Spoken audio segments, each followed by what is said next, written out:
देखना आकृति ब्लर हो तो दिख रहा है।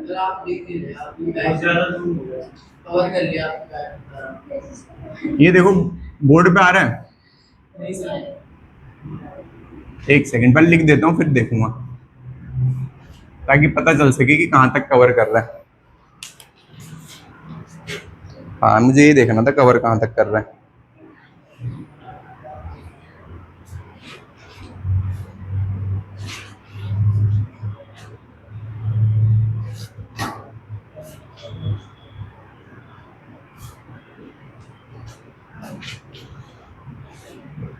हो गया।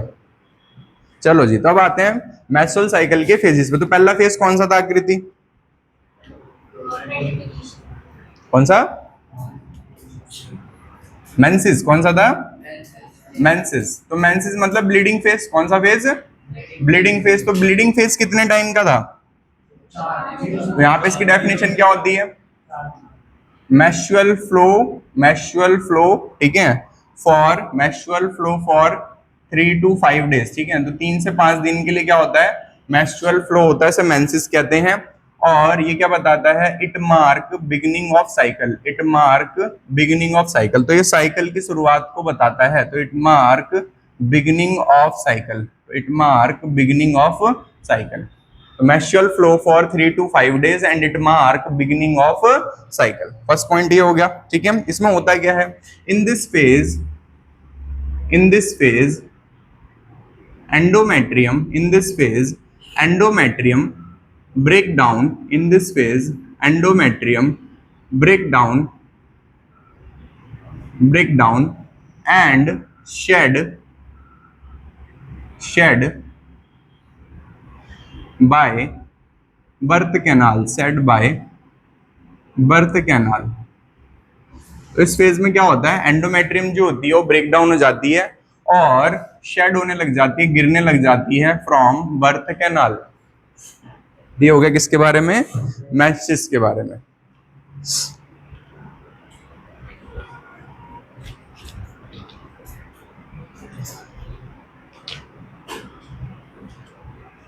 नेक्स्ट फेज आता है, बताओ भाई सर ना, कौन सा फेज आता है? Follicular phase. तो फॉलिकुलर फेज का दूसरा नाम क्या होता है गौरव? हाँ दोबारा बोल, ये बोलेगा सक्षम, बोलना भाई। हाँ हाँ अभी पता नहीं क्या फरेटा बोल रहा था। तो प्रोलिफरेटिव फेज, इसीलिए पूछा इससे दोबारा। Proliferative phase. तो फॉलिकुलर डेवलपमेंट होती है इसमें। तो इसमें क्या होता है? In this phase follicular development occur. तो इन दिस फेज क्या होता है? Follicular development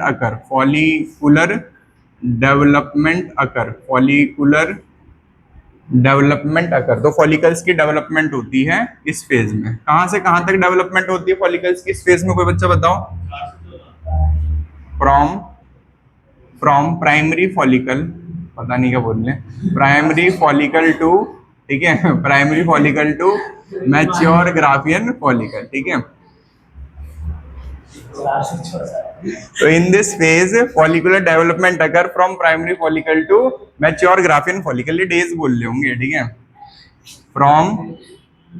from day zero से काउंट होती है ये, ठीक है। From day 0 to 14th day. क्या कह रहे हो? हाँ तो ऐसे होती है काउंट की भाई। मेंसेस मान लो हुई है, आज कितनी डेट है? 26 को। तो 26 से 4 दिन 30 तारीख तक तो ब्लीडिंग हो गई। पर फॉलिकल आज से ही काउंट होता है, मतलब आज से ही डेवलप होने लग जाता है नया फॉलिकल। तो आज से 14 दिन जोड़ लो तो 4 दिन तो ये हो गए, 10 दिन और जोड़ दो, 9 तारीख हो जाएगी क्योंकि 31 का महीना है। तो 9 को क्या होगा? ओव्यूलेशन, ठीक है। तो ऐसा होता है। तो यहाँ पे from day 0 to 14th day, ठीक है। तो ये हो गया फॉलिकुलर फेज। आगे बढ़ते हैं। अब लिखेंगे यहाँ पे, एक सेकेंड। तो फॉलिकल्स जो होंगी, दिस फॉलिकल्स कौन सा हार्मोन निकालेंगे गौरव? दिस फॉलिकल्स रिलीज, ये कौन सा हार्मोन निकालेंगे? This follicle release estrogen hormone. तो ये फॉलिकल्स कौन सा हार्मोन निकालेंगी? Estrogen hormone. तो this follicle release estrogen hormones. लिखो।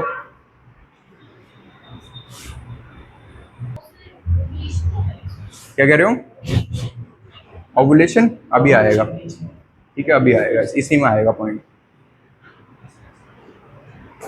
ठीक है, तो यहाँ पे क्या आएगा, this is done by FSH hormone, this is done by FSH hormone. तो ये जो चीजें होती है कौन करता है, FSH हार्मोन करता है। तो this is done by FSH hormone. After mature Graafian follicle, after mature Graafian follicle ovulation अगर क्या होता है, ओवुलेशन अगर होता है, and it is done by, it is done by, इसको कौन करवाता है, LH surge, it is done by LH surge. तो ये हो गया यहाँ पे कंप्लीट। ठीक है, तो यहाँ पे हार्मोन रह गया था कि this is done by FSH hormone. तो फॉलिकल की डेवलपमेंट कौन करा रहा है, फॉलिकुलर स्टिमुलेटिंग हार्मोन। और जब फॉलिकल मैच्योर ग्राफिन फॉलिकल तक डेवलप होगी तो मैच्योर ग्राफिन फॉलिकल में ओवुलेशन कौन करा रहा है, LH सर्ज। ठीक है, तो LH सर्ज के बाद यहाँ पे अब आएगा luteal phase. Luteal phase, luteal phase का दूसरा नाम क्या होता है, सिक्रेटरी फेज। क्या नाम होता है, सिक्रेटरी फेज। तो यहाँ पे कौन क्या रिलीज होगा यहाँ पे, तो इसलिए इसका नाम सिक्रेटरी पड़ा क्योंकि यहाँ प्रोजेस्टेरॉन रिलीज होता है। क्या रिलीज होता है, प्रोजेस्टेरॉन। और लुटियल क्यों नाम पड़ा, कॉर्पस लुटियम बनता है। ठीक है, तो लुटियल फेज में क्या होता है भाई, लिखोगे तो यहाँ पे लिखोगे रिमेनिंग पार्ट जो होता है, रिमेनिंग पार्ट जो बचा हुआ हिस्सा होता है, remaining part of mature Graafian follicle, remaining part of mature Graafian follicle became corpus luteum. तो बन जाता है corpus luteum, luteum. And it release progesterone hormone, और ये रिलीज करता है प्रोजेस्टेरॉन हार्मोन, और ये रिलीज करता है प्रोजेस्टेरॉन हार्मोन। ठीक है, therefore it is called luteal phase and secretary phase. इसलिए हम क्या कहते हैं, लुटियल फेज या सिक्रेटरी फेज कहते हैं।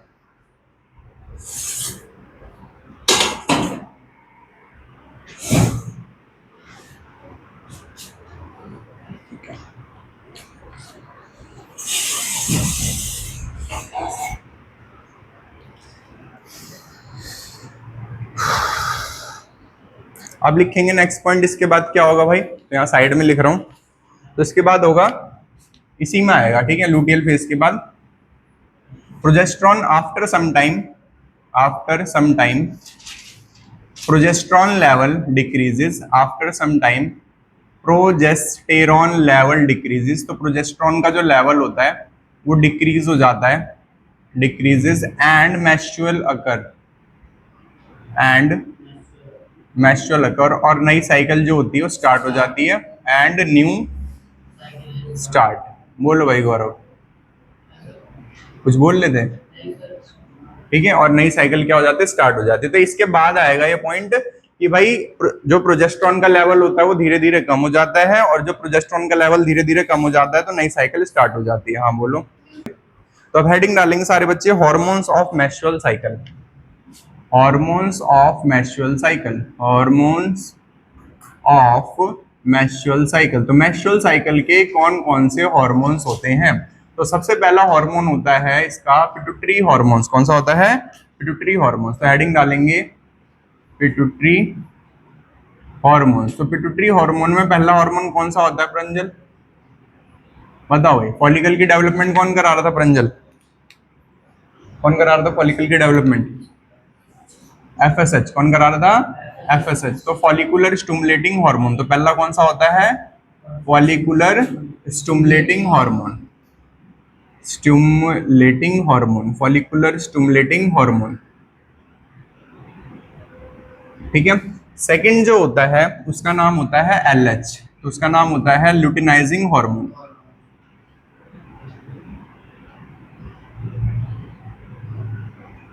तो पहले जो जो याद आ रहा है ग्राफ से वो लिख देते हैं भाई। ठीक है, तो ग्राफ से क्या क्या याद आ रहा है FSH के बारे में, तो पहला पॉइंट याद आ रहा है, ये तो फॉलिकल की डेवलपमेंट कराता है ना। तो हेल्प इन फॉलिकुलर डेवलपमेंट, तो हेल्प इन फॉलिकुलर डेवलपमेंट, पहला पॉइंट तो ये याद आ रहा है, हेल्प इन फॉलिकुलर डेवलपमेंट। ठीक है भाई, इसका पॉइंट क्या याद आ रहा है, help in ovulation, help in ovulation.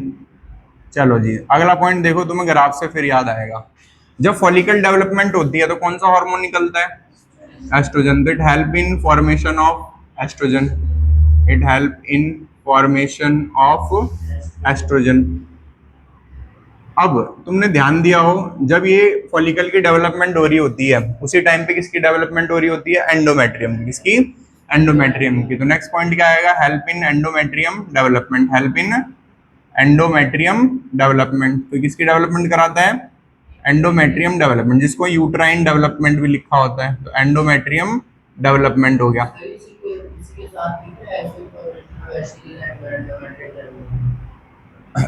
इससे क्या फर्क पड़ जाएगा? नहीं, वो दोनों अलग पॉइंट है, तो इससे कोई फर्क पड़ जाएगा? जैसे मान लो ये कह रहा है कि help in formation of oestrogen and endometrium development, अब एक साथ लिख दे भाई, तुम तीनों एक साथ लिख दो। Help in follicular development, oestrogen formation, endometrium development, एक ही लिख दो, फर्क थोड़ी पड़ेगा उससे कोई। तो एग्जाम में बस वो पॉइंट देखेगा अलग अलग, ठीक है। अब यहाँ पे जब ये एंडोमेट्रियम डेवलपमेंट करा रहा है तो यहाँ पे ब्लड वेसल की डेवलपमेंट भी करवाता है, ठीक है। तो एंडोमेट्रियम पे किस चीज की डेवलपमेंट होती है? ब्लड वेसल्स की। तो इसके ब्रैकेट में लिख लेना, ब्लड वेसल्स की डेवलपमेंट भी करवाता है ये। ब्लड वेसल्स जो होती हैं किस लिए होती हैं? ताकि बच्चे को न्यूट्रिशन मिल सके अगर जाइगोट बन गया तो, ठीक है। अब आते हैं लुटिनाइजिंग हार्मोन में। तो लुटिनाइजिंग हार्मोन जो होता है इसमें बताया ओवुलेशन में हेल्प करेगा, ठीक है। यूट्राइन ग्लैंड्स की डेवलपमेंट करेगा, तो यहाँ पे करेगा help in development of uterine glands. Help in development of uterine glands. तो यूट्राइन ग्लैंड्स की डेवलपमेंट ये करवाएगा, ठीक है। तो यूट्रस में जो भी ग्लैंड्स होती हैं उनकी डेवलपमेंट ये करवाएगा। इसके बाद आते हैं हम, तो सेकंड कैटेगरी आती है हार्मोन की, जिसका नाम होता है ओवेरियन हार्मोन। कौन सा आता है? ओवेरियन। ओवेरी के कौन कौन से हार्मोन होते हैं Pranjal? Ovary, gonads. Gonads, ovary is a gonad, तो गोनाड के ओवरी के कौन कौन से हार्मोन होते हैं? बताओ भाई, सब भूल गए क्या? नहीं, प्रंजल को कह रहा हूँ, सब भूल गए 2 दिन की छुट्टी में? एस्ट्रोजन और प्रोजेस्टेरोन, ये तो एकदम ब्लैंक हो गई 2 दिन की छुट्टी में। एक ही दिन तो नहीं आई, एक दिन छुट्टी करी है ना।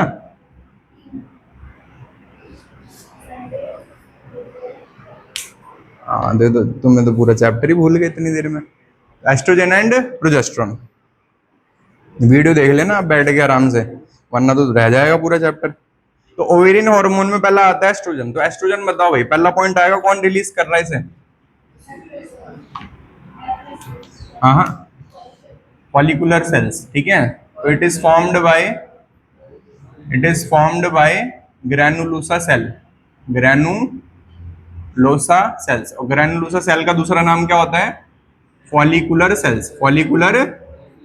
It is formed by follicular cells या ग्रैनुलोसा सेल। तो ये जो डेवलपिंग फॉलिकल्स होती है, प्राइमरी सेकेंडरी, वो कौन सा हार्मोन बनाती हैं?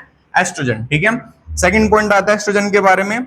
हाँ, तो हमने पढ़ा था कि जो 14th डे तक होता है, 0 से 14th डे, इतने जो फेज होता है इसे फॉलिकुलर फेज कहते हैं। कौन सा? फॉलिकुलर। इस टाइम पे जो FSH और LH है इनको बढ़वाने में मदद करता है। तो यहाँ पे लिखते हैं इट स्टिमुलेट, तो ये स्टिमुलेट करता है LH एंड FSH को। तो it stimulate LH and FSH in follicular phase. तो ये FSH एंड LH को फॉलिकुलर फेज में स्टिमुलेट करता है। फॉलिकुलर फेज में क्या करता है? स्टिमुलेट करता है, मतलब बढ़वाता है। तो it stimulate FSH and LH in follicular phase.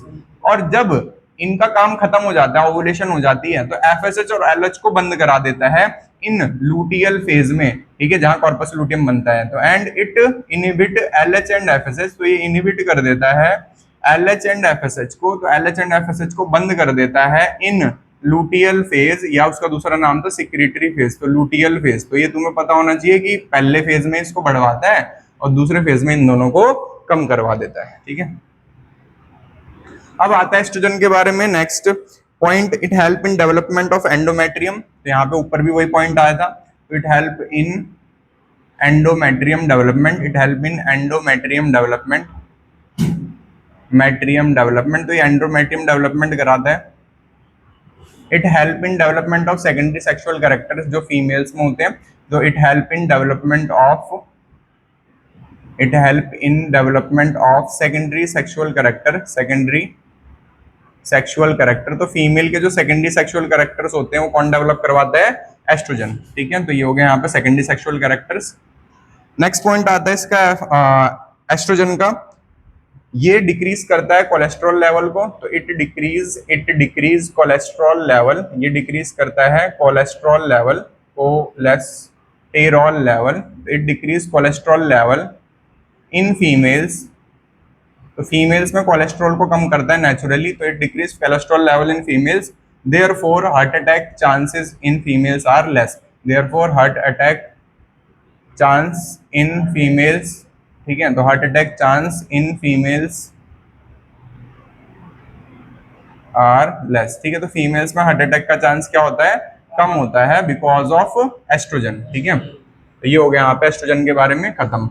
अब आते हैं प्रोजेस्टेरॉन के बारे में। तो प्रोजेस्टेरॉन जो होता है वो कौन बनाता है प्रंजल, कौन सी सेल बनाती है प्रोजेस्टेरॉन, प्रोजेस्टेरॉन कौन सी सेल बनाती है, उसका क्या नाम था, कॉर्पस लुटियम, कौन बनवाती है, कॉर्पस लुटियम। तो प्रोजेस्टेरॉन जो होता है उसमें लिखेंगे it is formed bye, progesterone is formed bye या रिलीज्ड बाय, तो it is formed bye corpus luteum, corpus luteum. Next progesterone के बारे में अगला पॉइंट क्या आएगा, तो ये मेंटेन करके रखता है फीमेल गैमिट को और एंडोमेट्रियम को, ताकि स्पर्म आए तो फर्टिलाइज कर सके। तो इट मेंटेन सेकेंडरी oocyte, जो सेकेंडरी oocyte होता है जिसे ओवा कहते हैं, तो it maintain secondary oocyte and endometrium, इन दोनों को ये प्रोटेक्ट करके रखता है, ठीक है, तो उठने से बचाता है। तो it maintain secondary oocyte and endometrium for fertilisation, पर ये 48 घंटे के बाद ओवा खराब हो जाता है, तो इसलिए उसके बाद इसका लेवल कम होने लग जाता है। तो it maintain secondary oocyte and endometrium for fertilisation, ठीक है। नेक्स्ट पॉइंट, जो ये इनिबिट कर रहा था एस्ट्रोजन, ये भी इनिबिट करेगा, तो ये ए का करेगा, it inhibit FSH and LH, ये इनिबिट करेगा LH एंड FSH। बताओ इसमें मैंने ये पॉइंट क्यों नहीं लिखा, ये स्टिमुलेट करता है LH एंड FSH को फॉलिकुलर फेज में, बताओ, क्योंकि उस टाइम में होता ही नहीं है, ठीक है, तो उस टाइम पे सिर्फ होता कौन है, एस्ट्रोजन। तो यहाँ पे क्या करता है, ये इनिबिट करता है LH एंड FH को इन लुटियल फेज। आगे बढ़ते हैं, ये मेमोरी ग्लैंड की डेवलपमेंट कराता है, तो it help in development of memory gland and uterine glands, it help in development of memory gland and uterus gland, तो उसे कहेंगे यूट्राइन ग्लैंड्स, यूट्राइन ग्लैंड, तो it help in development of memory gland and uterine glands. तो ये progesterone के बारे में complete. Therefore it is called pregnancy hormone, therefore it is called pregnancy hormone, जिसे प्रेगनेंसी हार्मोन कहा जाता है क्योंकि प्रेगनेंसी की कंडीशन को मेंटेन रखता है। तो ये हो गया यहाँ पे प्रोजेस्टेरॉन के बारे में फिनिश। तो एक बार जल्दी से याद कर लो भाई, पढ़ रहे नेक्स्ट टॉपिक, इसका नाम है फर्टिलाइजेशन। ध्यान दो यहाँ पे, तो टॉपिक का नाम है फर्टिलाइजेशन, फर्टिलाइजेशन। तो what is fertilization, fusion of male and female gamete. Definition, definition क्या होता है, fusion of male and female gamete, fusion of male and female gamete is called fertilization, ठीक है भाई। अब सवाल ये आता है फर्टिलाइजेशन में क्या क्या होगा, तो यहाँ पे सबसे पहले लिखेंगे फर्टिलाइजेशन में क्या होगा, तो सबसे पहले होगा sexual intercourse, sexual intercourse, intercourse lead to insemination, lead to insemination. तो sexual intercourse lead to insemination, release of semen, ठीक है। तो sexual intercourse lead to insemination, insemination of semen, insemination of semen near cervix, near cervix, near cervix, ठीक है। After insemination, after insemination, तो सबसे पहले क्या हुआ, इंसेमिनेशन हुआ, और इंसेमिनेशन किसके पास हुआ, सर्वेक्स के पास। तो after insemination, after insemination sperm form, sperm जो होंगे वो फॉर्म कर लेंगे कोआगुलम। आफ्टर इंसेमिनेशन स्पर्म फॉर्म कोआगुलम, तो स्पर्म जो होंगे एक जगह पे इकट्ठा हो जाएंगे और उस कंडीशन को कहा जाएगा कोआगुलम। तो after insemination sperm form coagulum to conserve energy, to conserve energy, to conserve energy, ठीक है भाई। तो स्पर्म जो होंगे एक जगह पे इकट्ठा हो जाएंगे, क्योंकि मूवमेंट तो करेंगे नहीं, शुरू में अपने आप मूवमेंट करते ही नहीं हो।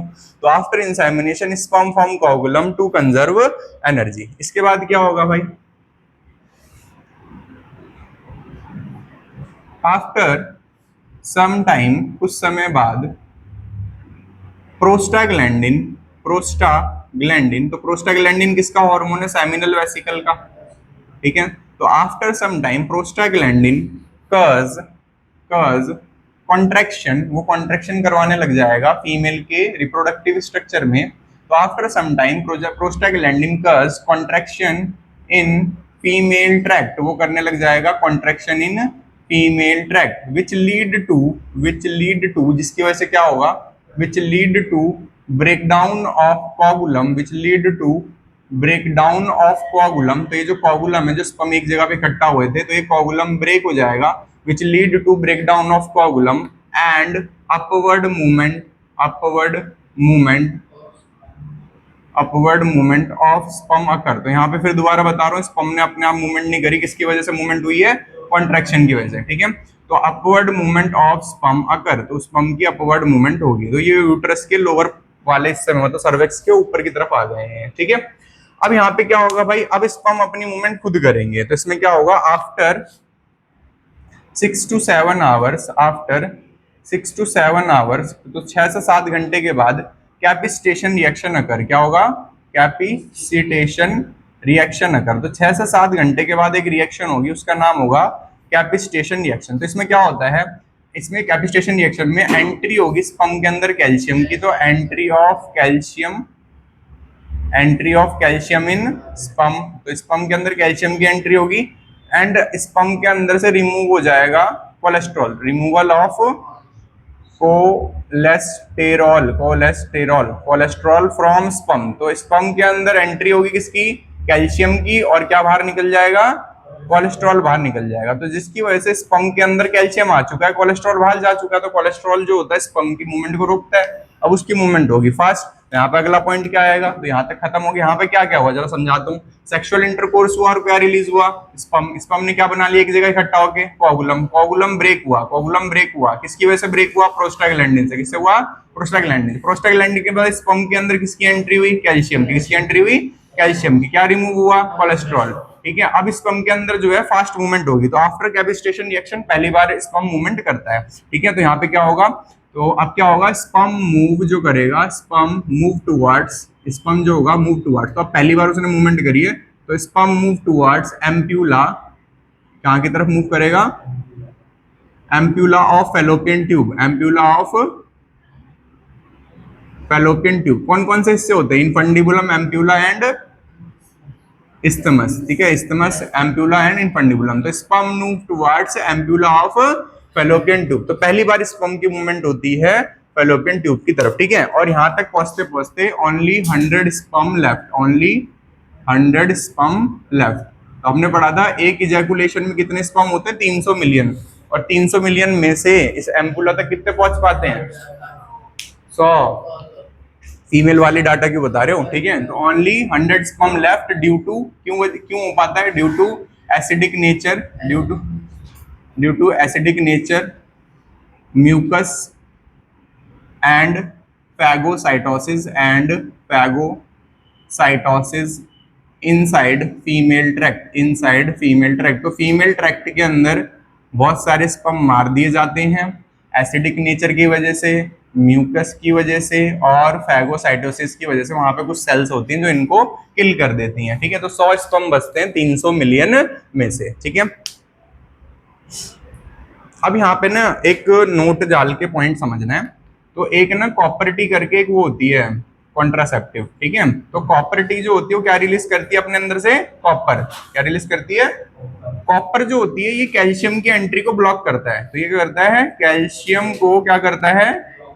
ब्लॉक करता है। तो यहाँ पे कॉपर टी जो होती है कौन सी रिएक्शन को रोक रही है? ध्यान दो आकृति, कैपिस्टेशन में कैल्शियम एंटर हो रहा है स्पर्म में, तो कॉपर टी एक कॉन्ट्रासेप्टिव है जो फीमेल की बॉडी में लगा दी जाती है, और ये कॉपर टी जो होती है वो नेचुरली प्रेगनेंसी को रोकती है। तो कॉपर टी कैसे काम करती है? तो कॉपर टी कॉपर रिलीज करती है जो कैल्शियम को ब्लॉक कर देती है, और कैल्शियम ब्लॉक हो गया तो किसके अंदर नहीं जा पाता है? स्पर्म के अंदर नहीं जा पाता, तो इसकी वजह से स्पर्म की मूवमेंट रुक जाती है, और स्पर्म अगर मूवमेंट नहीं करेगा तो कहां तक नहीं पहुंच पाएगा? फैलोपियन ट्यूब तक, और वहां तक पहुंचेगा नहीं तो फैलोपियन ट्यूब तक, तो फर्टिलाइजेशन भी नहीं होगी। ठीक है, तो ये पूछा जाता है एंट्रेंस में कि कॉपर टी कैसे काम करती है, कॉन्ट्रासेप्टिव है ये। ठीक है, कॉपर टी क्या है? एक ये उसमें है फोर्थ अगले चैप्टर में, ये बस मैंने बता दिया कि कॉपर टी कैसे काम करती है। हाँ, मतलब अगर शॉर्ट में बोला जाए तो कॉपर टी कैपिस्टेशन को रोक देती है। ठीक है, कॉपर टी किसको रोक देती है? Mucus and phagocytosis. क्या फैगोसाइटोसिस मतलब स्पर्म को मार देना। ठीक है, कुछ सेल्स होती हैं व्हाइट ब्लड सेल्स जो स्पर्म को मार देती हैं। तो sperm move toward ampulla of fallopian tube, only 100 sperm left due to acidic nature and mucus inside the female tract. ठीक है, अब जब देखो इधर से कौन आ रहा है मूवमेंट करते हुए? स्पर्म, और इधर से सेम टाइम पे फिम्ब्रेई से कौन आएगा? ओवा। तो ध्यान रखना, ओवा कभी भी एम्पुला पे हमेशा नहीं होता। ठीक है, जब स्पर्म आता है तो सेम टाइम पे बॉडी को सिग्नल मिलता है कि स्पर्म आ रहा है, तो उसी टाइम पे कौन मूव करता है? ओवा मूव करता है। ठीक है, दोनों तरफ से स्पर्म ही मूव करेगा। ठीक है, तो मैंने क्या बताया? हाँ, तो एग्जाम में क्वेश्चन आता है कि स्पर्म की मूवमेंट और ओवा की मूवमेंट कैसी होती है? एक साथ होती है या अलग अलग टाइम पे होती है? तो उसमें क्या होता है? एक साथ होती है। ठीक है, तो इस तरीके से एंट्रेंस में एक ऑप्शन दिया हुआ होता है। अब आते हैं यहाँ पे हम नेक्स्ट पॉइंट पे, किसके बाद क्या होगा। ठीक है, तो इसके बाद क्या होता है? स्पर्म जो है वो मीट कर जाता है, स्पर्म मीट कर जाता है विद ओवा, तो स्पर्म मीट विद ओवा, और यहाँ पे अब पहली रिएक्शन चालू हो जाती है जिसका नाम होता है एक्रोजोमल रिएक्शन।